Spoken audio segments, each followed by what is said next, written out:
Welcome home, Vietnam veterans.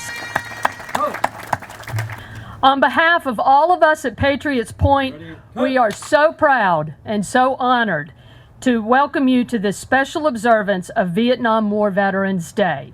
Welcome to our veterans' families and our guests.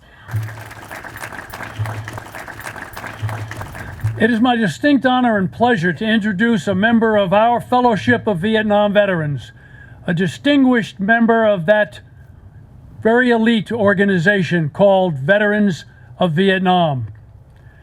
General James Livingston served 33 years of active duty with the United States Marine Corps and received many decorations and was awarded for his service the Medal of Honor. But his service after active duty is what really commemorates this special day, because he never forgot where we all served and came from, working very strongly with the mission to create a museum for the Second World War and also to continue the acknowledgement of the Medal of Honor Museum here at Patriots Point. General Livingston is a distinguished member of our community, and it is my great pleasure to present him to you today. General Livingston.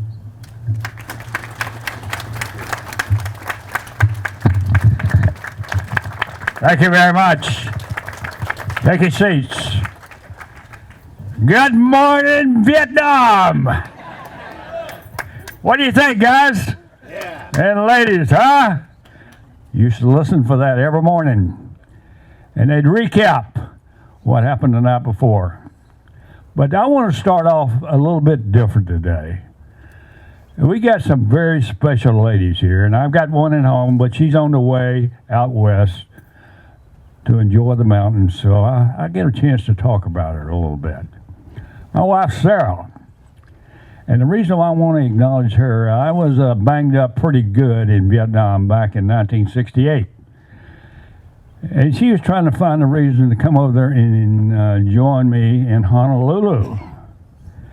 But part of the price was, after having about 5 operations, they said, "Lady, you can come, but you got to come up to Tripler Hospital, and we got to teach you how to change the bandage on the wounds." So she arrived in Honolulu. They brought her up to Tripler, and here's Sarah with the nurses for 2.5 hours with a mannequin changing bandage, where we can slip down to Waikiki Beach, and I don't know do what, but we had some evil in mind. And she did a wonderful job in taking care of me for about 10 days. And just to see the dedication of the wives and how they contributed to the welfare of those who went and served in sacrifice. Ladies, I'd like to see the hands of the wives of the Vietnam vets here. Thank you so much for your service and sacrifice. You are a very special group of ladies. And part of that Sarah gift was, every week, a big box would come in, and the gunny would steal it every time. It had Jiffy Pop popcorn in it, cigars, and you drank that god-awful water over there. And she put this Kool-Aid mix in it. So all the troops would come around and get their little bag of Kool-Aid mix where they could take the sting out of the water that you were drinking with that stuff that tried to purify it. And that was part of her task. It didn't end there. I was up at Quantico, and I got a chance to witness what a special lady she was. I had been out running and kissed a set of weights in the mouth at the gym as I got back. So they threw me aboard a helicopter, and here's Sarah there. And I'm on the way to Bethesda. And they thought they were going to have to give me a tracheotomy en route. And here's my dear bride trying to be a nurse again, aboard a C-853 on the way to Bethesda, Maryland. And here's a corpsman with a knife getting ready to rip me open at the throat where I could keep breathing. And there was a total composure. So that's the kind of gals we married as Vietnam vets. And I tell you, I hope she has a good time in California. I told her to drink all the wine she wanted to, come home sober, and I'll call her tonight. So to you ladies again, You're very special. God bless you for what you do. And think about that Jiffy Pop popcorn and that Kool-Aid mix every time you think of a Vietnam vet and getting that care package. I wonder how many real Vietnam vets here we have today. I want to see your dog tags. How many of you guys brought your dog tags today? Not a damn one of you, huh? I mean, we need to put you back in boot camp. I don't know what's going on here, Will. We're going to have to retrain these Vietnam guys again. No dog tags out here today. But again, that's sort of just one of those. Oh, we got one. We let him stand up. We got a man with dog tags. All right.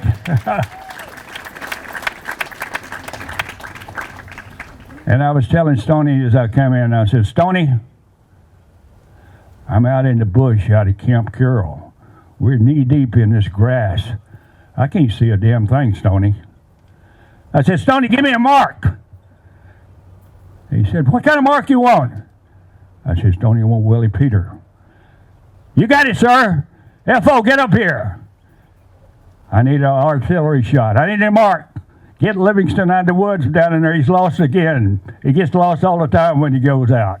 And that's what the troops used to tell me. I said, Livingston could never read accomplish, and that was probably true. But that was one of the fun things. But, the Vietnam guys had their own little language.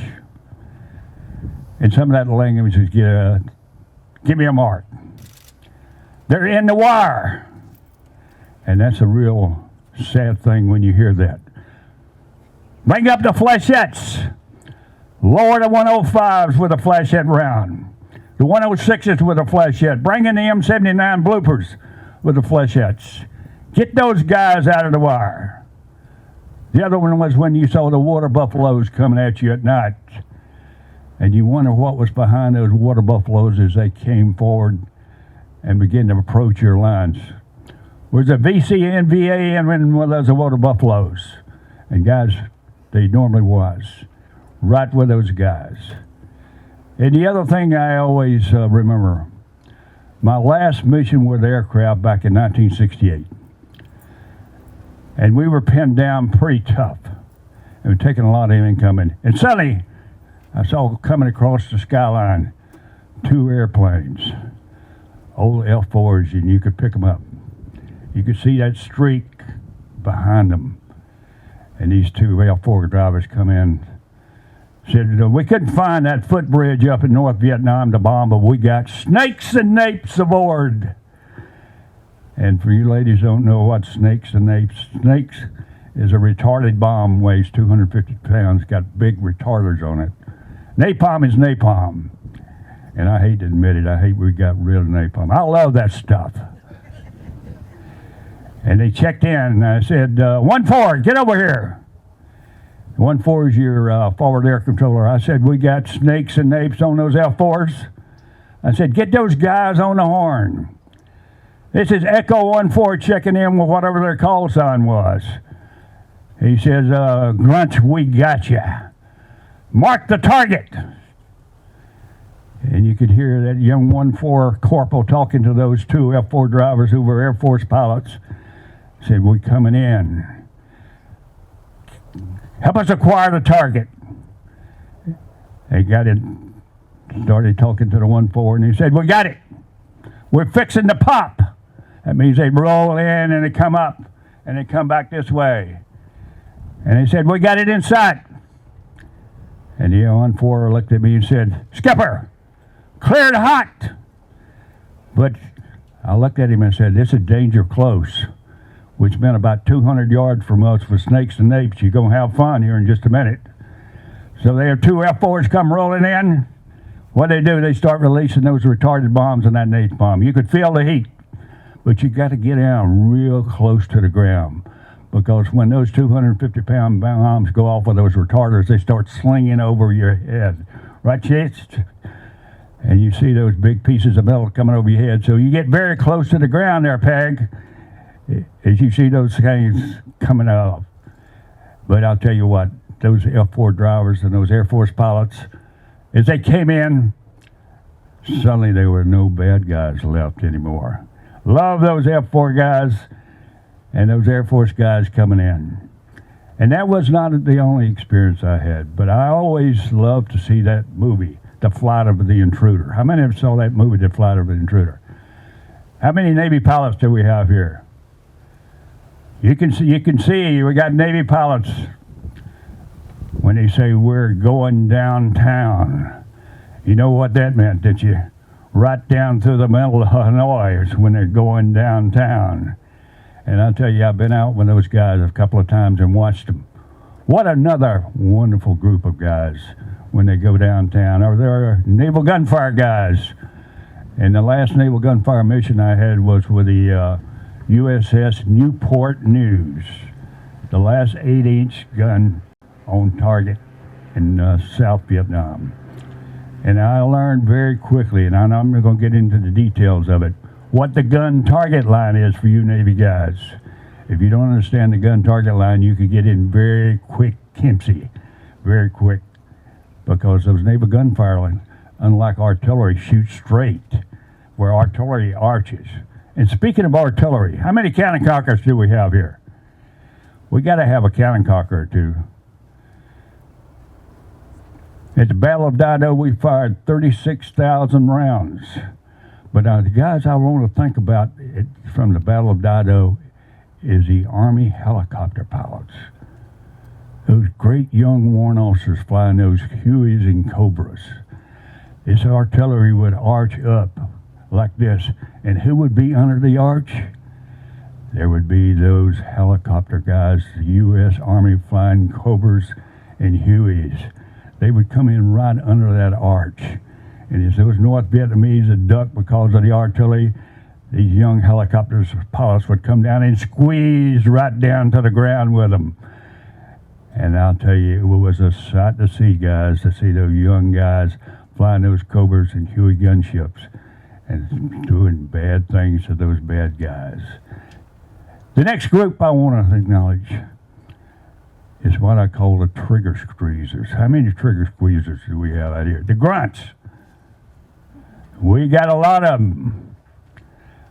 I want to appreciate what you've done. But let's go back. Let's go back and start over with Vietnam. You know, in 1967, July 1967, I reported to Camp Pendleton, California. And we went to an area called Staging Battalion.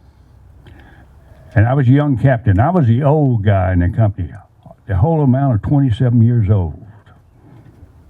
And the rest of the youngsters were about 18, 19, and 20. And we were going through 3 weeks of training in prep to go to Vietnam. And after that 3 weeks of training and a good beer party, we went down to North Oak, down in California, and got on the Big Bird. And when they say it's a big bird, it's a big bird. It was packed with young Marines. They were all smiles. They had no idea. Most of them never even left their county in their life. And they got on the Big Bird. We took off and we landed in Honolulu. And the next land was to be in Da Nang, Vietnam. And we were coming in at night. And about 50 miles out, we started to see all these flashing lights all over the country there.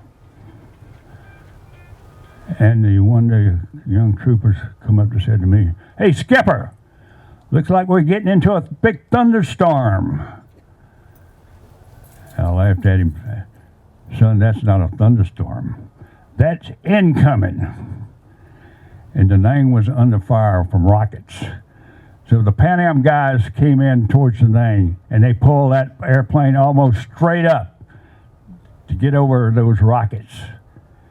And suddenly, he must have been a Navy pilot. He had to be a Navy pilot.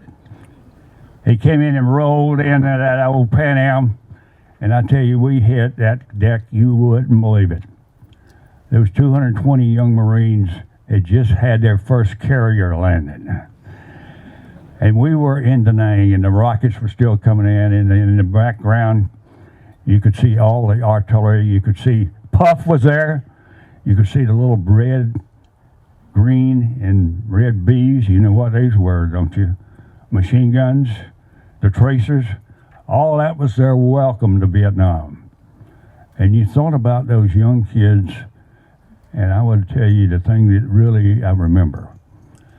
Of that 220, about a third of them took off their last time from the USA of America. They would never have a chance to arrive home alive again. Those are the dedications of those young men who we sent to Vietnam and who performed magnificently and did their job every day. We were totally proud of those young people. And a lot of them never had a chance to be fathers and grandfathers. Those were your American troopers. Those are the people who we recognize today and think about today. And think about what is the greatness of America. Those who are willing to wear the cloth of the nation. That's what defines us as a country. And I saw some of them later, and they always said, you know, the greatest experience that I ever had in my life was putting on a uniform and coming to Vietnam, and boss, 85% of them would say, I would do it again. I would guarantee you if I ever asked you to raise your hand and you're a Vietnam vet, you said, I would do it again. Vietnam is part of our legacy, and I appreciate the term being welcome home. I'm sort of beyond that. I'm home. I'm here to stay. I've done my duty. You have done your duty. And that's what remarkably defines America and the greatness of America. Your willingness to do your duty. Certainly I'm troubled when I hear young people don't want to join. But they want to join if we create the right environment, to create the right atmosphere, and we show them the path forward to make this country great is the path forward for them to support it. So as Ron Egan said, we're one generation away from losing this country. But I'm not afraid, because we got young Americans coming up just like you Vietnam veterans. You went through all the pressures of being associated with Vietnam, all the negative feelings, and you suck it up. You didn't let it get in your way. You became great business guys, great military leaders, and great citizens. But I'll tell you your greatest legacy. Unlike us, the Vietnam vets, you stepped up to the plate. And with the great VAs we have today, just like here in Charleston, you have taken care of the next generation of veterans. If there's one element of your legacy that I want to really accent, is this caring attitude of loving your fellow veterans and really taking care of them. So continue to do that and continue to take care of those young people. And I want you to continue to take care of yourself, because I go down to the VA quite too often here lately. But I will tell you, it's a remarkable place to walk through and just to see the veterans, how well they're being taken care of, but how well they're taking care of one another. So continue to do that. And those terms we're thinking about, the pop, they're in the wire. Give me a marker. Look at those damn water buffaloes. All those terms are part of your vernacular. They're part of your legacy. But the biggest part of your legacy is that you're great Americans. And the country loves you because everyone wants to be like you. How many people have you walked around and they start talking about their services and like our service and say, I wish I was a Vietnam veteran? Well, let me tell you guys and ladies, you don't have to wish. You are. You rate the title. This is your day. And I must tell you, one of the worst experiences I've ever had, and I'll close it out with this, is I was assigned to be the operations officer for the evacuation of Saigon. And I had about 40 young Marines killed for me, and all those names flashed in front of me. And as we were planning that evacuation of Saigon, I was handed the execute message. It said, execute frequent win, the evacuation of Saigon. And I had to call Al Gray, who just died as a commandant, and said, boss, this is the option. This is what we have to do. I got 35,000 Vietnamese people with babies that want to get aboard the airplanes. We can't get them out of here. We got to get all the Americans out of here. And we got to get all our troops out of here. for 16 hours, and the reason I love the helicopter guys, for 16 hours, the helicopter guys sat in those cockpits of those helicopters, pulling Americans, every one of them, out of Vietnam, except for two. The last two Americans that got killed in Vietnam, I was about 300 yards from them. We took an incoming rocket. They were seated on a motorcycle. The motorcycle was hit directly by that rocket. Killed both of those young Marines, and unfortunately we did not do a smart job of getting our bodies out. So we departed Vietnam, leaving only those two bodies. Everyone was out, and we only lost two more Marines because a helicopter went down. It was a magnificent operation. We had Air Force helicopters, we had Army people, we had Navy, and Pat, the Uber drivers, did a good job. And we had the whole group of people who were really wonderful in executing their tasks. So unlike what you saw in Afghanistan, frigate wind went right. Everyone came out that was an American. And that's what I can say about it. And that is our legacy. That is your legacy. And the other part of your legacy, and look yourself right dead in the eye, and look one another dead in the eye. You never lost a major battle in Vietnam. Not one. 58,000 plus of our brothers died and sisters died, but you never lost the fight. The fight was lost in D.C., like we're trying to lose all the fights going on now. So continue your leadership. Continue your inspiration. Continue to be that Vietnam vet that everyone in this country loves, because everyone wants to be like you. You're a special breed of warriors. God did grace this country. When you're in their generation, they selected you to go off and fight a war that was not popular. But you didn't go there because it was a popularity contest. You never go to war for a popularity contest. You go to war because your country says, we want you to go to war. And you did it first class. So to all you Vietnam veterans and your families and friends, and to all Americans, we live in a great country. We protect this great country. The Vietnam vet set the example. Continue to do what you're doing. And all I can say is, as we close today, Semper Fi, and God bless you.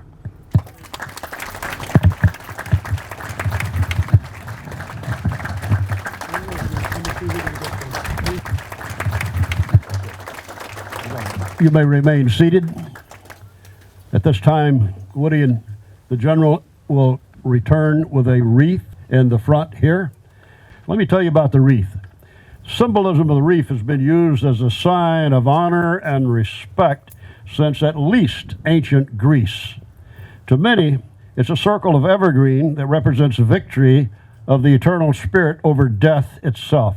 Wreaths are commonly laid or presented at the sites where scores of military and naval personnel are interned, honored, and memorialized, or in hundreds of sites, either known by only a few or known only by God alone.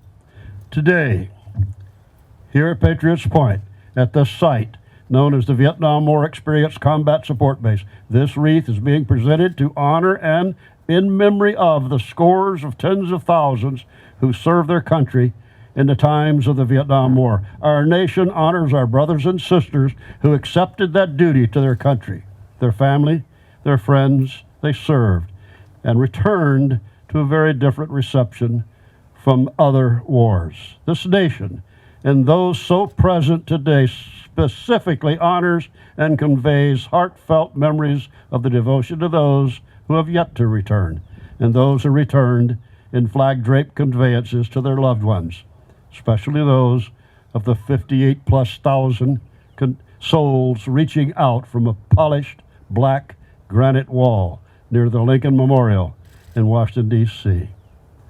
Many, perhaps you, here, still hold those priceless worn faded photographs, and lengthening memories of times, people, and places so long ago.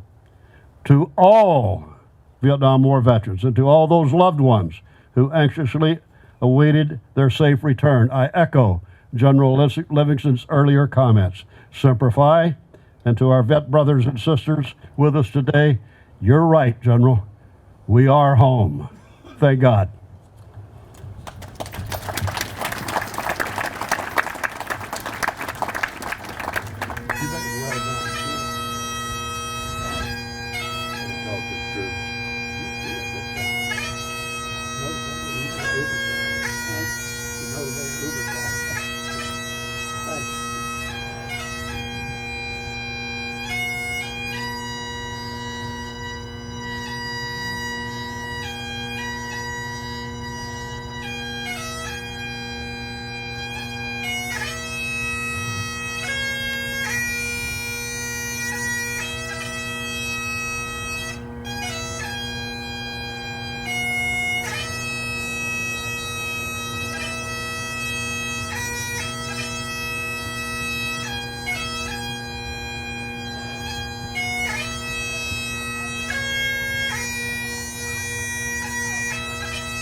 Those who may please rise. Carry. Come.